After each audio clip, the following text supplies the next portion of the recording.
यदि आप LDC aspirant हैं तो इस सर्कुलर को समझना, इस नियम को समझना आपके लिए जरूरी हो जाता है।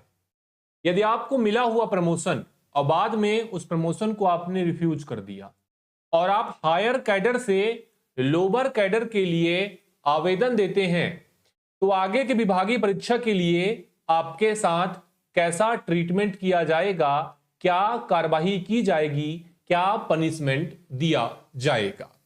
इस वीडियो में दो महत्वपूर्ण टॉपिक के बारे में बात करेंगे। देखिए, पहला तो government of India ministry of communication department of post ने अगस्त 20 2024 को यह सर्कुलर, यह क्लैरिफिकेशन जारी किया। यदि कोई भी कर्मचारी, डिपार्टमेंट ऑफ पोस्ट का कर्मचारी हायर कैडर के प्रमोशन से लोअर कैडर में आवेदन करता है, ट्रांसफर के लिए आवेदन करता है, तो आगे की विभागीय परीक्षा में उसके साथ क्या कार्यवाही की जाएगी। ये पहला हमारा टॉपिक होने वाला है। दूसरा हमारा टॉपिक होने वाला है कि 2025 के लिमिटेड डिपार्टमेंटल कॉम्पिटिटिव एग्जाम के लिए यदि आप तैयारी कर रहे हैं, 2024 में किसी भी कारण से आप रुक गए, कारण हो सकता है आपने ओएमआर में रोल नंबर गलत कर दिया हो, कारण हो सकता है एक क्वेश्चन से आप चूक गए हो, कारण यह भी हो सकता है कि आपके नंबर तो समान रहे लेकिन आप एज में छोटे होने के कारण आपका सिलेक्शन नहीं हो पाया। कंपटीशन का लेवल अब बताने का जरूरत नहीं है, कंपटीशन का लेवल अब देखने का जरूरत है। 2024 में जो रिजल्ट जीडीएस टू एमटीएस या जीडीएस टू पोस्टमैन के जारी किए गए हैं, उससे आप आकलन कर सकते हैं। ये रिजल्ट आपको महसूस करा दिया है कि आगे आने वाले समय में विभागीय परीक्षा में कितना कंपटीशन और कंपटीशन का लेवल क्या होने वाला है, इसका आकलन आप नहीं कर सकते हैं। तो इसी से रिलेटेड हमारा एक बैच 1 दिसंबर से शुरू होने जा रहा है, जिस बैच में हम 2025 के लिमिटेड डिपार्टमेंटल कॉम्पिटिटिव एग्जाम को टारगेट करेंगे।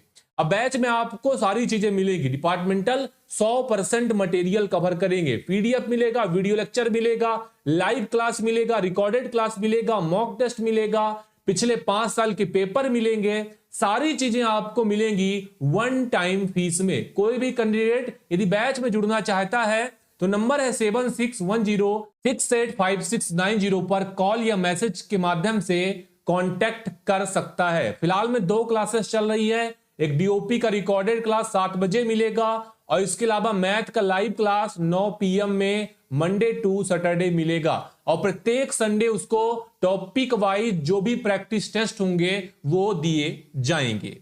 नमस्ते दोस्तों, जीपी ऑनलाइन क्लासेस में आप सभी का एक बार पुनः स्वागत है। जीपी ऑनलाइन क्लासेस पिछले 5 सालों से केवल लिमिटेड डिपार्टमेंटल कॉम्पिटिटिव एग्जाम के लिए ही काम करता है और बारी 2025 की है। अब बारी आपके प्रमोशन की है। आपको संकल्प लेना है कि किसी भी कीमत पर मुझे 2025 में सिविल सर्वेंट बनना है। सिविल सर्वेंट बन चुके हैं तो बड़े ओहदे तक के लिए जाना है। अब हम अपने मुद्दे पर आ जाते हैं और हम बात कर रहे थे कि कोई भी कर्मचारी यदि मिला हुआ प्रमोशन रिफ्यूज कर देता है, मान लीजिए कोई भी जीडीएस है जिसने की एमटीएस की परीक्षा पास की है, बाद में वो एमटीएस कैडर में चला गया, ज्वाइन करने के बाद उसने ड्यूटी किया और ड्यूटी करने के बाद वो कुछ दिनों के बाद वापस से रिवर्सल ले लेता है, रिफ्यूज कर देता है और जीडीएस में स्थानांतरण चाहता है।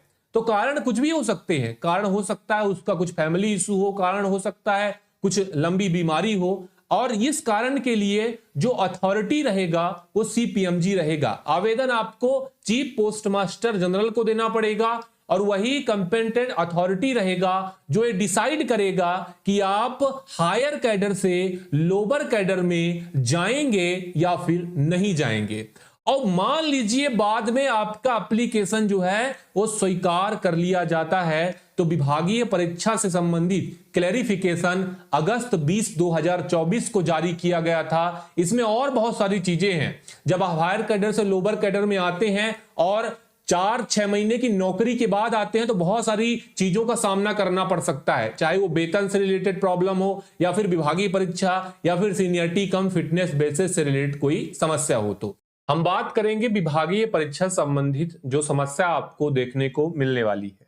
बतौर यदि आपने एमटीएस प्रमोशन लिया है और एमटीएस से आप पुनः जीडीएस का सर्विस में आना चाहते हैं, बतौर जीडीएस बनना चाहते हैं, तो आगे की जो परीक्षाएं रहेंगी उसके लिए आपका सर्विस जो है वो शून्य माना जाएगा। यदि आपने एमटीएस में प्रमोशन लिया और एमटीएस में प्रमोशन लेने के बाद कुछ महीने आपने नौकरी की और नौकरी के लिए यदि आपका कुछ पर्सनल इशू हो जाता है और पर्सनल इशू की वजह से आप लोअर कैडर में फिर से जाना चाहते हैं, तो आपको पूरा का पूरा फ्रेश सर्विस बतौर जीडीएस आपको देना पड़ेगा, तभी आप आगे के विभागीय परीक्षा के लिए पास होंगे। ये क्लैरिफिकेशन अगस्त 20, 2024 के लेटर में डायरेक्टरेट ने सभी सीपीएमजी के लिए जारी कर दिया था। और यदि आप आगे आने वाले समय में कुछ भी ऐसा करने वाले हैं, प्रमोशन लेने वाले हैं, प्रमोशन रिफ्यूज करने वाले हैं, तो ये नियम आपको समझना जरूरी हो जाता है। देखिए समझिएगा कि official who sought transfer to lower grade under FR 15A need to put up fresh service from date of appointment to lower post after transfer higher post। कि जब भी कोई कर्मचारी प्रमोशन के बाद हायर ग्रेड से लोअर ग्रेड में आएगा और लोअर ग्रेड से जो भी विभागीय परीक्षा आगे वो देगा, उसके लिए उसको पुनः से फ्रेश सर्विस देना पड़ेगा। उसका पहले का सर्विस जो है वो शून्य माना जाएगा। और ये दोनों चीजों पर काम करेगा, whether on seniority cum fitness basis और एलडीसी कोटा।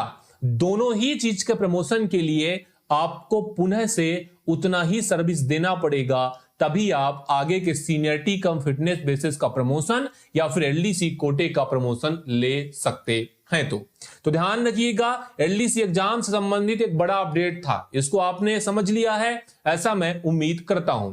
अगर आपको इस सर्कुलर संबंधित और भी कोई आपके मन में डाउट है तो कमेंट बॉक्स में जरूर डालिएगा। 1 दिसंबर से जो हमारा प्रगति बैच स्टार्ट हो रहा है और प्रगति आपके फ्यूचर के लिए, आपके भविष्य के लिए, प्रगति ग्रुप बी ऑफिसर बनने के लिए बैच में जुड़ना चाहते हैं तो नंबर आपको नोट करना है, नंबर पर मैसेज करके कॉल या व्हाट्सएप के माध्यम से जानकारी ले सकते हैं। तो फिलहाल मैं इस वीडियो के लिए इतना ही। उम्मीद करता हूं कि वीडियो में दी गई जानकारी पसंद आई है। जानकारी यदि आपको अच्छी लगी है तो वीडियो बनाने में काफी मेहनत लगता है, एक लाइक जरूर करके जाइएगा। और एलडीसी एग्जाम से संबंधित कोई भी अपडेट सबसे तेज चाहते हैं तो जीपी ऑनलाइन क्लासेस को सब्सक्राइब जरूर कर लीजिएगा। जुड़ने के लिए आप सभी का धन्यवाद।